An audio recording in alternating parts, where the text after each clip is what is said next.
Hello everyone, thanks for checking out this video. Today I'm doing a quick tutorial on blending objects into lifted terrain.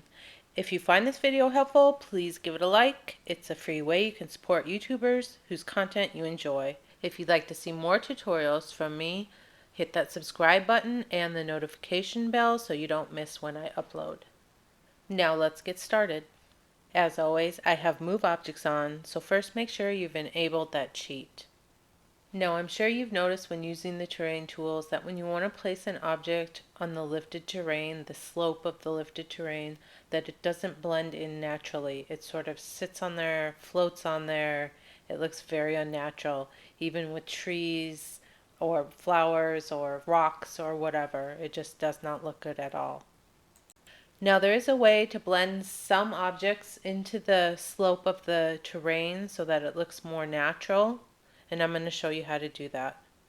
This is the cone fountain from the base game. I'm going to use this as a planter and I'm going to blend it into the hill.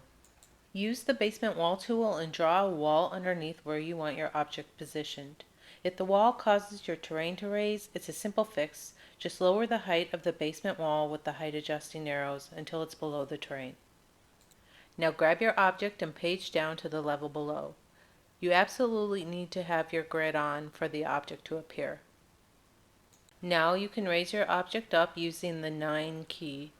You're using your wall as a reference point, so usually at the top of the wall you're going to be at the ground level. You have to account for the terrain as well, so it's going to probably take some back and forth trial and error in getting this into the position you want it in. I'm going to reposition this so the bottom of this fountain slash planter blends a little bit more smoother into the side of the hill. I do want to note that I rarely ever build a house with a basement, so this is not an issue for me, but if you do build lots with basements, that you will be able to see this stuff when you're on the basement level, and it might bother you, or it may not. So here I've positioned it how I like it, and I think it looks good and it blends in with the hill pretty well. These rocks are from the Live Edit Objects debug menu, and I think they look really nice, and I like that they're flat and they're stackable. They look really nice stacked. I'm going to blend them into the hillside in a stacked formation using the same process I used for the cone fountain.